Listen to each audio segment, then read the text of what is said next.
Welcome to the Rock the Stage Show. Each week, international media expert Rich Bontrager has in-depth and personal conversations with celebrities, top leaders, authors, speakers, and media professionals. Now, from the Rock the Stage studios, here's your host, the Trigger, Rich Bontrager. Welcome back to Rock the Stage Show. It's great to have you here, and I am jacked up today because we're not just going to talk about sports. We're not just going to talk about leadership. We're going to talk about gold medals and Olympics today and a lot more. You know, there's something powerful about watching a team rise to the very top of their game on a global world stage, isn't there? Come on, you did get your American flag out. I know you did.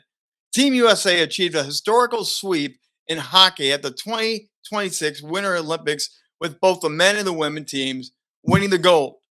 And both teams played Canada in overtime 2-1. The world once again got a front row seat to see great leadership, teamwork, and how it all really works together. My guest today lives at the intersection of hockey, leadership, and personal transformation.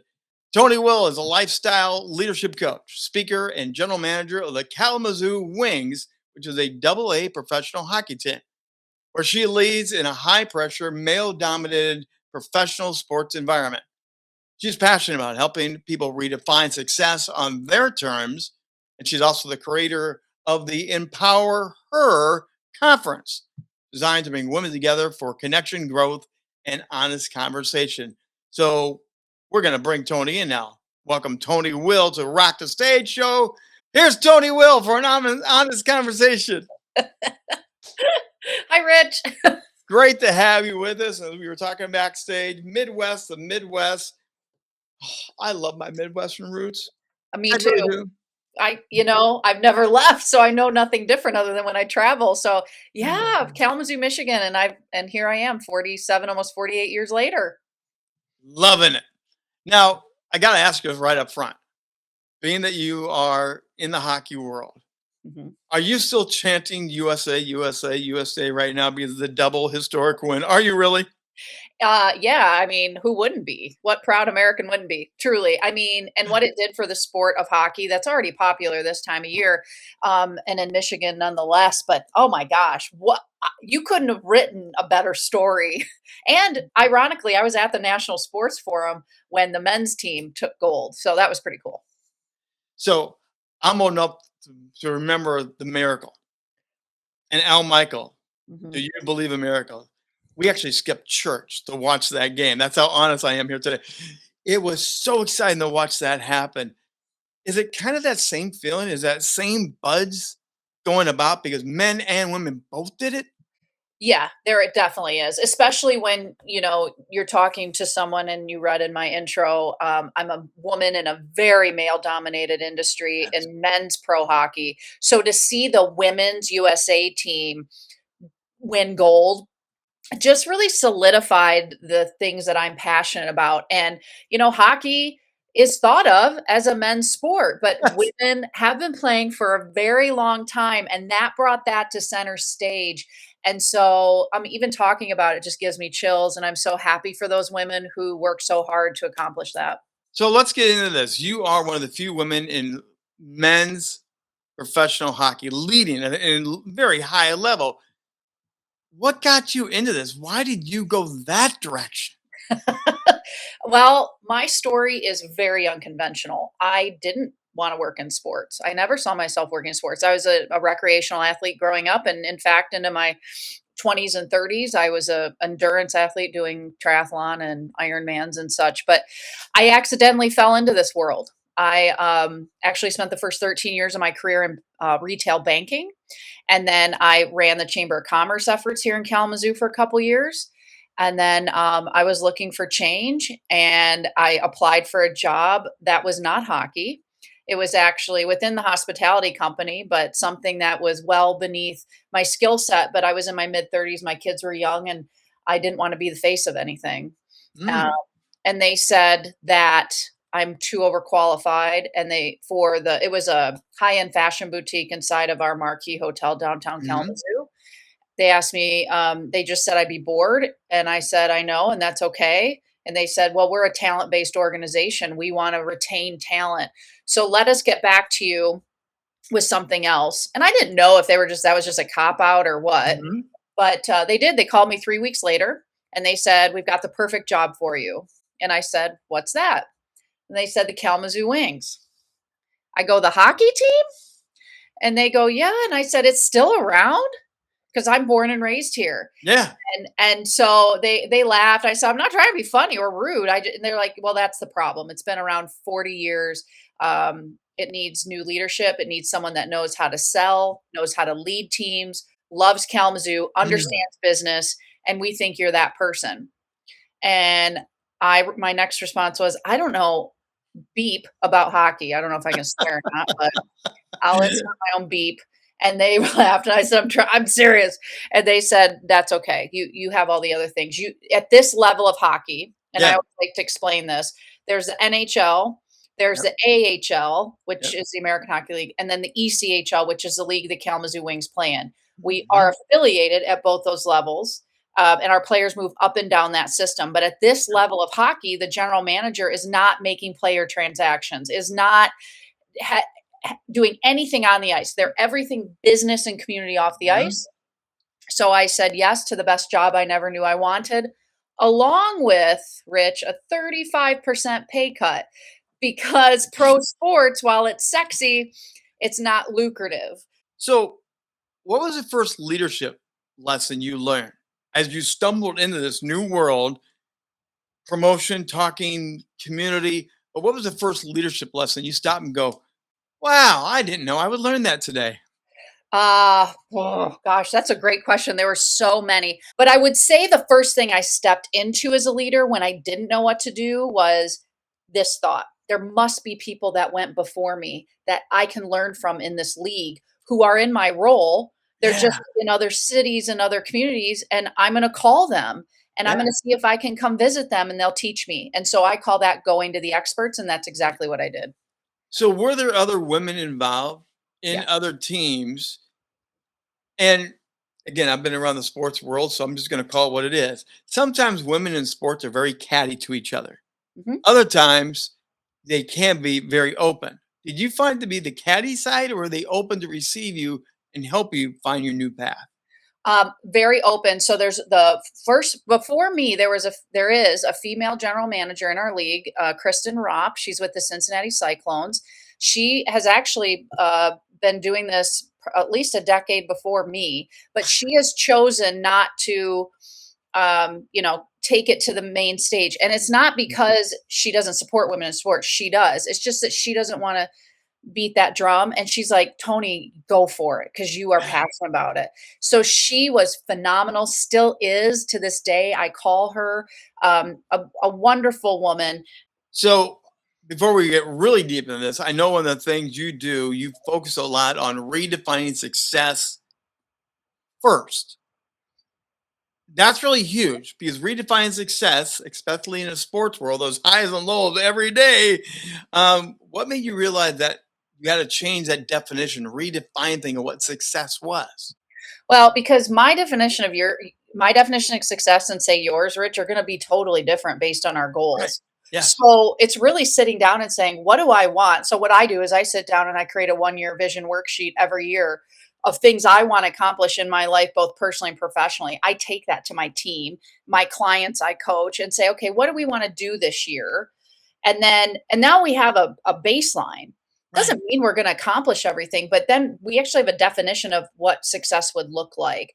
Part of success is failure too, because I call BS on failure. And so I'm like, everything you wrote down, Yes. you're not going to accomplish. And that I want you to feel that.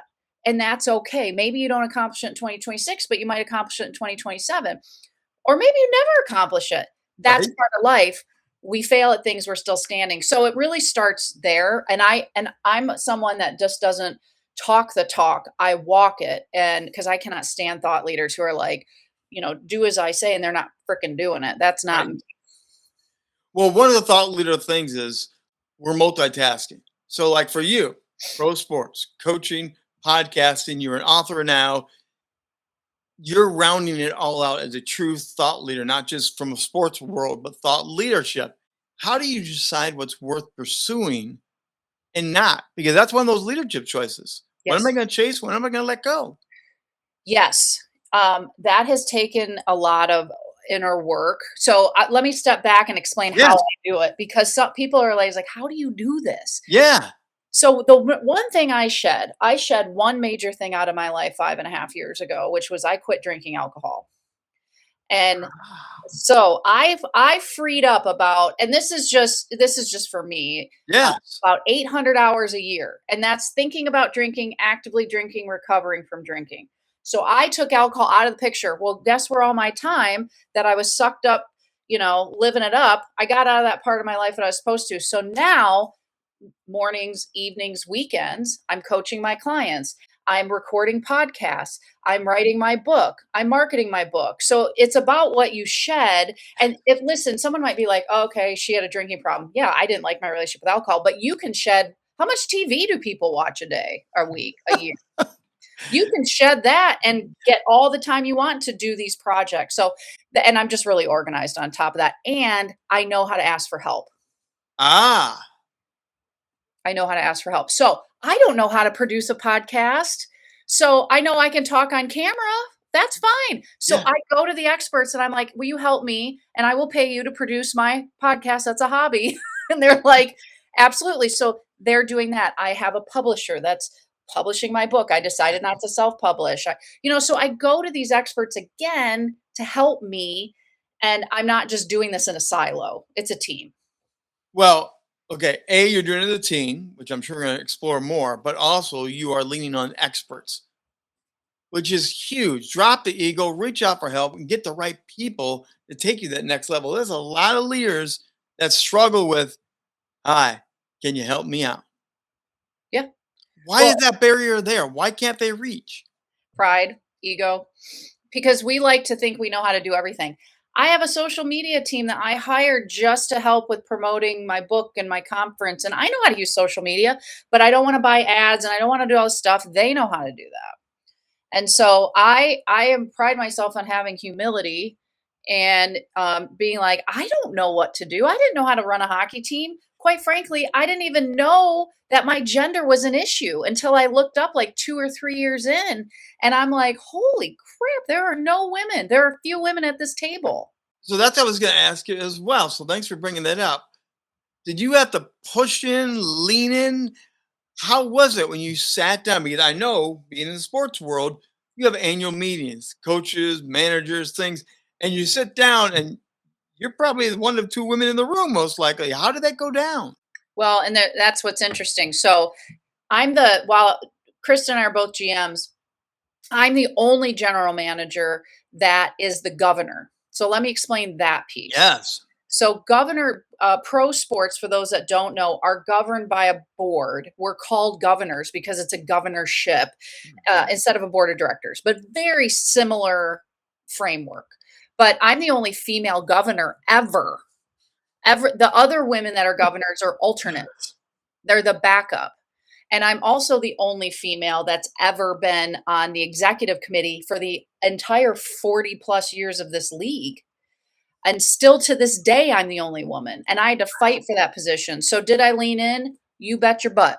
And I leaned in and I used my voice and in a way that was, productive and respectful, but also, hey, I am a woman with a different, I think differently because of my gender. Yes. And you and men are, and I don't say this to generalize, but they're more attached to the outcome of the ice on the ice product, the game. I'm not. Yes. I am more attached to the outcomes of the business side and the community side. And so that is a huge strength for someone in my seat.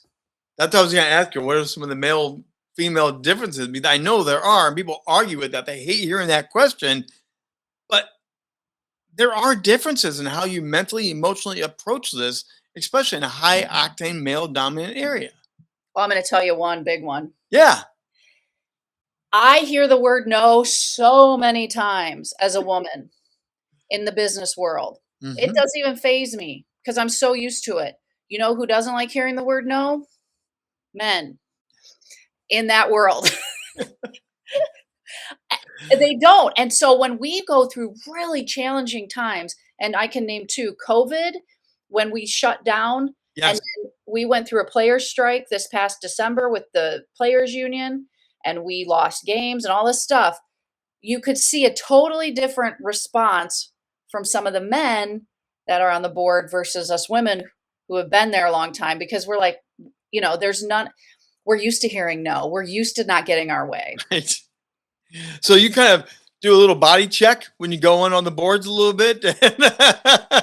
Sometimes it's like finding your pocket, like as you get deeper into your career and have more wisdom, and when to use my voice and when to just sit back and let the emotions play out, and then I'll come back around to bring my point up.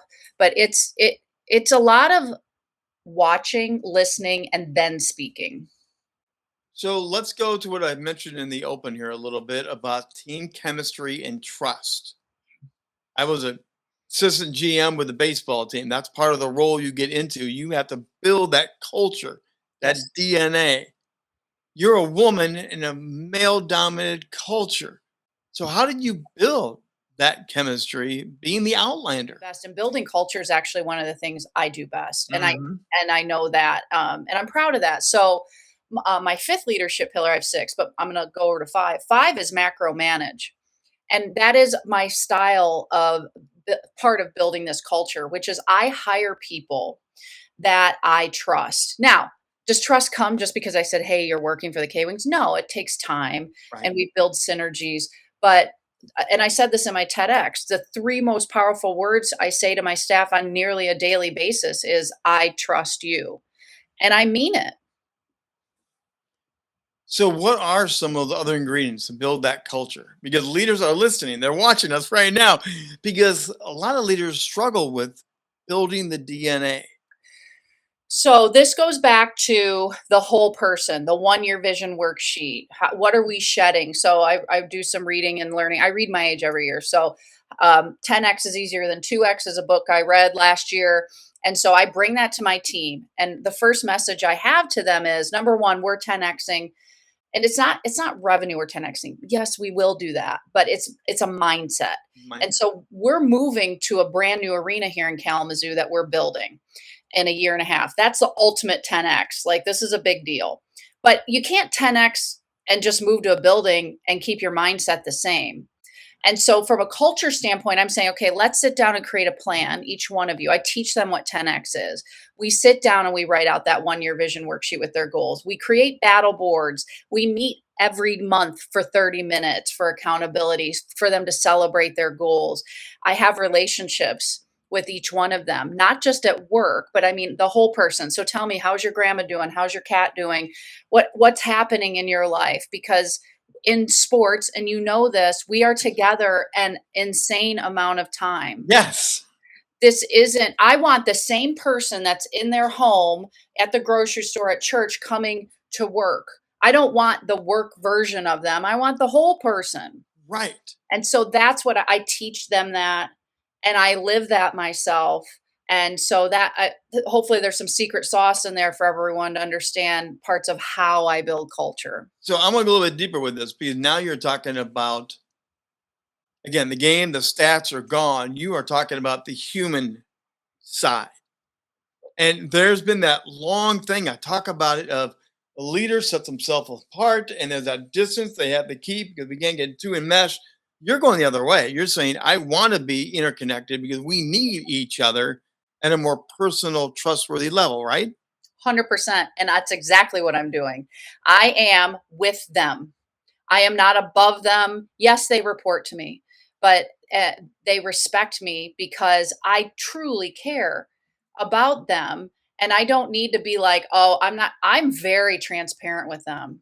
I tell them things. I don't know if my boss can listen, that they probably shouldn't know, but I don't, but that's not who I am. And I'm going to be authentic to who I am. And so I am very upfront with them. And I never blindside them with anything. It's just not my style. Now, you also talk about something called behavior first change. Mhm. That's for leaders who are stuck in their old patterns. They don't know how to transform, get out of the rut. Can you go a little bit deeper? What is that behavior first change all about? Yeah, so I'm going to use alcohol as an example because it's easier for people to understand when I talk about this. But if alcohol isn't someone's issue or thing that's bothering them, insert whatever it is in that space. So it could be food, could Yep. be gambling, could be shopping, it could be, I don't know, whatever, watching TV. um, Pokemon. yeah, yeah, Pokemon. It could be anything. The behavior first is stop doing the thing that's bothering you. Just stop. Like, just stop the behavior. Now, I'm not saying that's easy, but just take an experimental break, whatever that break is, 3 days, 7 days, 30 days. Work on just stopping the behavior, and then we move into thought work. Because all this has to do with the brain. It has to do with habits. It has the lower part of the brain, which is our reptilian part that is all about keeping us alive. The prefrontal Mhm. cortex is all about where we think and make decisions, and we get discombobulated, and that's where cognitive dissonance starts. So if we could just start with the behavior and then we work on the thought work afterwards. This is where a coach is really helpful Yeah. because it's really hard to this isn't stuff you can do yourself. You need help, whether it's a coach, it's your boss who's experienced in this type of work, it's a therapist, but usually therapy is more rearview mirror while coachings are more, windshield. When the new players come in every season and you're there, do they already know that you're the face, the driving force, or do they have a hard time adjusting at first coming into the ladies leading the group here? It's interesting because they're like, "Oh, so at this stage, do they know?" Yes, because I've been doing this for Right. 12 seasons, and so they know who I am and what I do. And if they're smart, they're doing the research. And the smart ones do the research. Now, there's also this, and especially in sports, people play, perform for approval. I used to go crazy doing broadcast, and there's a certain father I can remember screaming over the coach to get his kids' attention to run the play that he wanted, not the coach's play. And the kids have to have the coach's approval or dad's approval. It's chaotic to play and perform for somebody else. How do you help people break that mindset as a leader? Stop trying to perform for others. Yeah, so I try to always take the simplest approach. I try not to overcomplicate things. So one of the things that I'm always encouraging anyone to do, but in particular women, because sometimes women fall into this people pleasing category. Yeah. 3 words again. I keep it simple. Just be you. And that's it. I need to hear that. And there are times when I'm speaking and before I get up on a stage where I'm nervous, not all the time, but sometimes I get nervous and I call my husband and he's like, "All right, you need to hear it." I said, "Yeah." And he'll just say it to me. I just need that validation or that odd permission that just being the person I am is good enough. So just be you. But in society, we're told to be the peacock, puff it up, show your ego, and you're telling us just tone it down, be yourself. Yeah, And athletes have a hard time with that. They want to skate around, high five, celebrate both on and off the ice. They want to be the dude, right? they do. They do. And you know what? If that's where they're at, that's I'm meeting them where they're at. Because it's all about a willingness. It's a willingness to want to change. I will say this too. Wisdom comes with age, and when we're younger, we're often and these players are younger, and Yeah. some of them are not seeing that this isn't going to be my whole life forever. But I hate to break it to them. I haven't seen a hockey player playing pro hockey at this level past mid 30s in a long time. There used to be some while Yeah. back that made it to 40 or 41, but not anymore. So, yeah, it just depends on the mindset of the athlete. And we do have life coaches and Mm. mindset coaches for them as well. Not me, because that would be a conflict of interest. I coach other people, but not the players.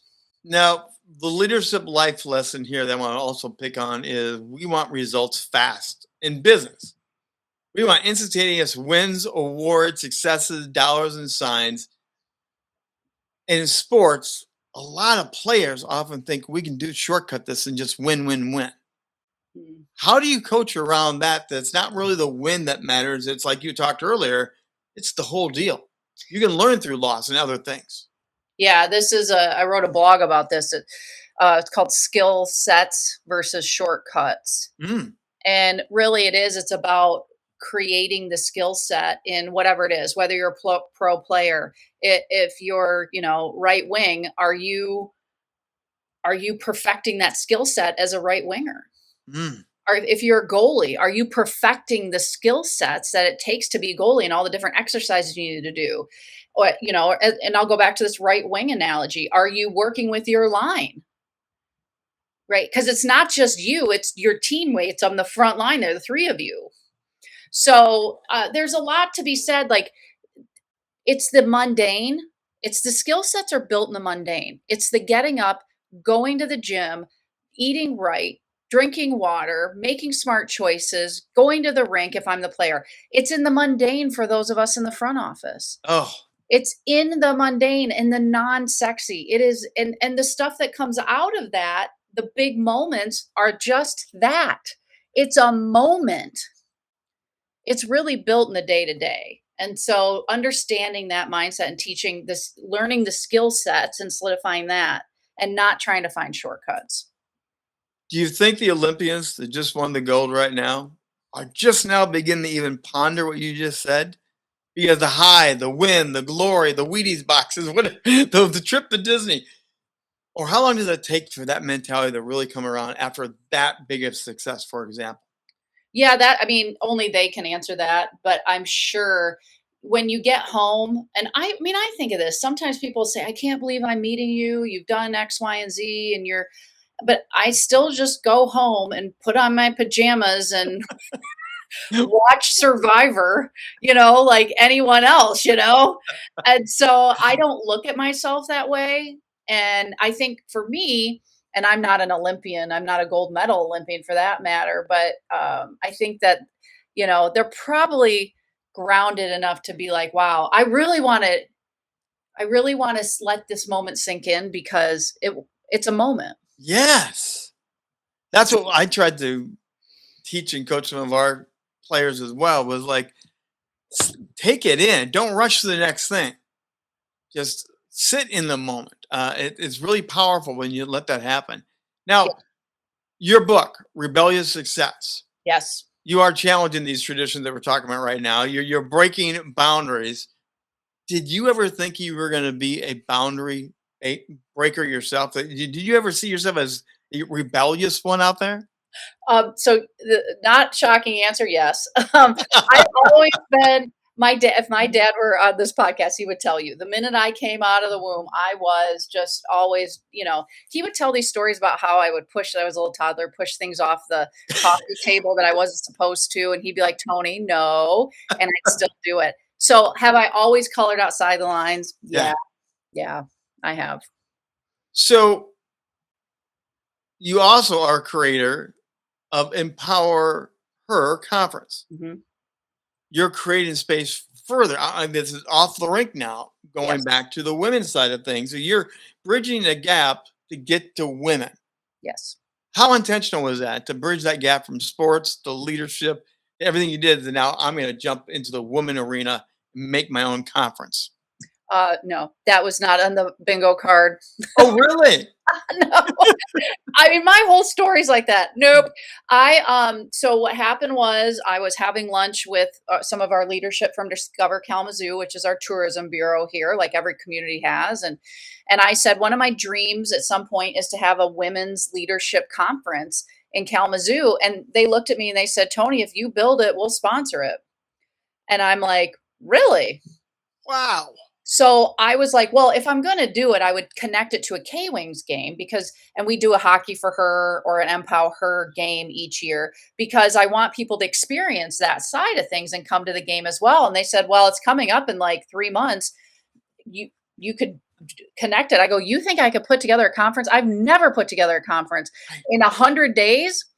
And this was a year and a half ago. And they said, well, it's up to you, but you think about it. And so I'm like, well, I got one sponsor on board. I'm like, and I've lived here my whole life. I have relationships all over the community. So I thought, why not? Right. So at 100 days, I put it together, had the first one in 2025.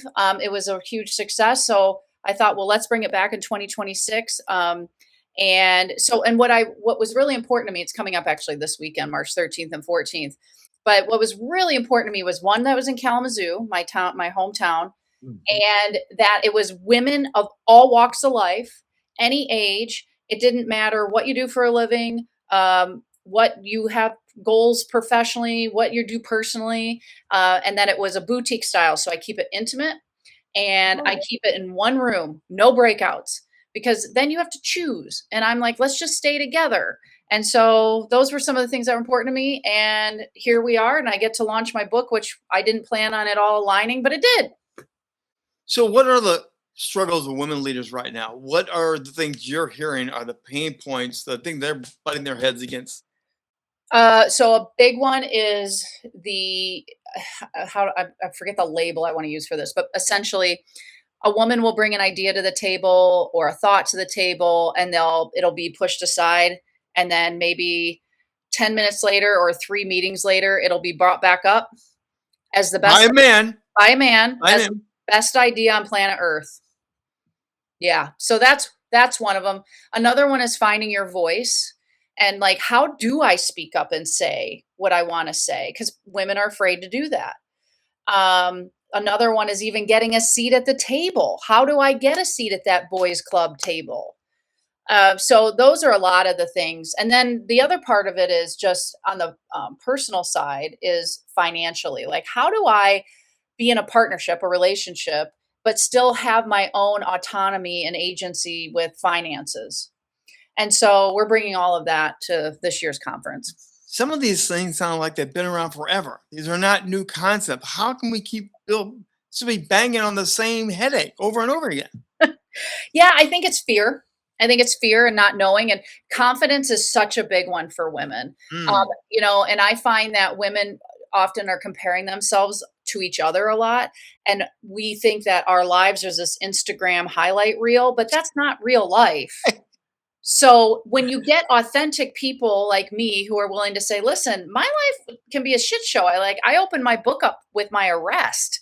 And so, I'm putting out there, like I'm literally, my husband's like, Toni, you are too open. I'm like, well, this is my calling. This is what I'm going to do. But it normalizes things. I got arrested, yes, but I'm still successful. It's not either or, it's Right. yes and. Well, reinvention is your theme of your podcast. Mhm. You've been reinventing and reinventing. Do you get a thrill out of being the one reinventing? Is it kind of a supercharged? No, I'm going to go knock down another little domino. I don't I would say probably, but not it's always in hindsight because it's not like I set out. I wasn't setting out to do any of this. I wasn't like I talked about this in my TEDx. I didn't walk into Wings Event Center 11 years ago in the winter of 2015 and kick the door down and rip my bra off and light it on fire and say, "Woman, hear me roar." You know what? That wasn't me. I'm just so authentic and I'm like and I've just scratched my head. I'm like, "Well, why aren't we addressing some of these things?" So it's like just this willingness to just be yourself. And so do I get does it feel good? Yes, but it's not the intention of like writing this book was 2 years in the making. So yeah, that was intentional, but did it start out as this concept? No. Did it start out it changes, it morphs. So yeah, a lot of it's in hindsight. You're now a leader and an entrepreneur. Mhm. You're forging new ground. What's next? What's the next evolution? Because I can tell you're not done. No. Oh God, no. Um Well, I want to get this new arena open. That's such a big project. I mean, that's a huge deal here in Oh, Kalamazoo. And it's such an honor to have a seat at this table for the last several years. So that is a big thing that the arena's opening up in the fall of 27. And that means we're winding down in our current facility next hockey season, 52 years in this facility. ooh. So this is going to be a big deal. And so winding down Wings Event Center, winding up Kalamazoo Event Center, maybe another book is in me and more speaking. I love speaking on stages. I love doing podcasting. Maybe another podcast. I have 2 more podcast ideas up here. Great. Media. It runs the whole world now. Yep. We're going to bring up your website for a second here. Let people learn more about you. Scan the QR code. And Toni, what are they going to find when they go to your website? Well, you're going to see a lot of things. You're going to see my book, March 13th, pre-order starts, Rebellious Success, which we talked about. You're also going to have, right at the top is my TEDx, if you want to click into that. I think I'm well over 500,000 views at this point for my TEDx, which is one of the hardest, most rewarding things I've ever done. You're going to see Women In is in there, my media that's covered's in there, the coaching I offer leadership and professional development coaching, as well as if anyone's interested in wanting to reduce or remove alcohol. I coach people all over the world on that too. I was going to touch on that. So make sure you scan the QR code, learn more about Toni, what she's got going on the sports arena and in coaching and other things. So let's talk a little bit about that alcohol free zone. Mhm. That's near and dear to my heart. I was in church ministry. Our church created a safe and sober place to watch Monday Night Football, and it was also a coffee shop. So I heard you were into this type of thing. What impact does that have on you and the community by putting that out there that you want to help people? And again, you're not negative about it. You just want to provide something different. Oh, I mean, it was so positive. And I got to tell you, when I quit drinking and being public facing, I was scared. I was scared because our culture is so pro alcohol. Yeah. But the rebel that I am, I decided that I wanted to talk about it publicly because I knew there were other people like me out there, and I wanted them to feel like if she can do it, I can do it. And so it's been nothing but positive. And I've seen more and more people, like our head coach quit drinking, our broadcaster quit drinking, my staff is doing dry whatever. Now it's dry March to them, and they can do it. I know, it's so amazing. And I'm just living it. But I Yeah. say this is on my shirt. It says cool kids don't drink. Right. And Yeah. so that's like the vibe. Cool kids don't drink. And it's been so great for, But that's another leadership mental shift. That's Mhm. another mental shift. And only a leader can put that out there and really create that new culture of that. Yeah. And I just make it's cool. Like, and it's not because alcohol's so stigmatized. If you don't drink, you're Oh, an alcoholic. I don't subscribe to the term alcoholic because even if you look at what the CDC says, they don't. It's alcohol use disorder. And so I talk about at length when I'm given a microphone on this that, we don't call people who are addicted to cocaine or meth or cigarettes aholics, cigaretteaholic, methaholic, cocaineaholic, or someone who chooses not to eat meat. They're not a meataholic. So why is this put on people who overdrink or don't like their relationship with alcohol?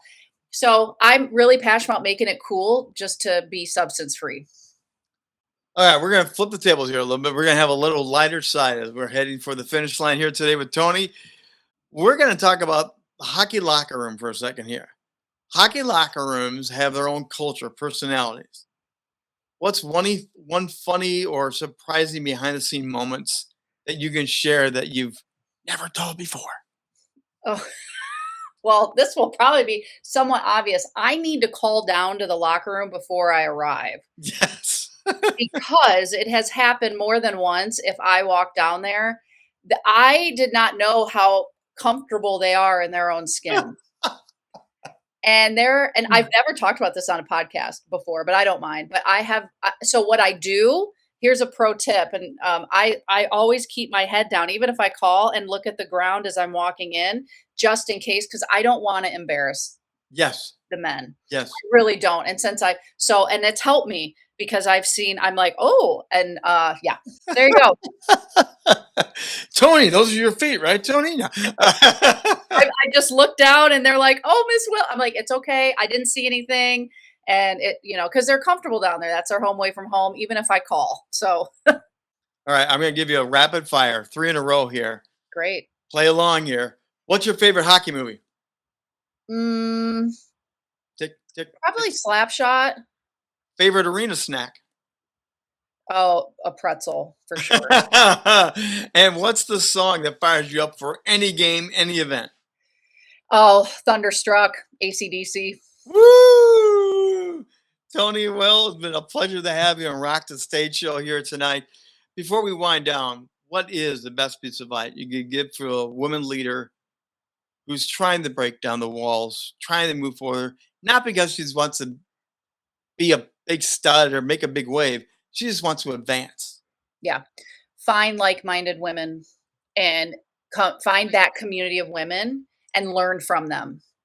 and you will find that you will get those tips and tricks and that work for you, but find those other women who are there to help lift you up. Toni Will, it's been a pleasure having you rock the stage from Kalamazoo, Michigan. Oh, thanks, Rich. It's been a pleasure. Thanks for dropping on in, and we're gonna, come on back for more episodes. Don't miss any of these great conversations. And we do a lot of leadership stuff because there's so much the mind, and sports and leadership do blend together in so many different ways. Personally, for my own career, I learned so much in the arena, at the game, and to help my own personal leadership. And with the Olympics winning right now, we're all thinking the same thing. What can we learn from what we've just witnessed? Toni Will is living it every day, and thanks for having her on Rock the Stage. Come back next week. We'll do it again. We'll have another unscripted conversation. Leaders, influencers, actors, directors, authors, all on Rock the Stage show. We'll see you then.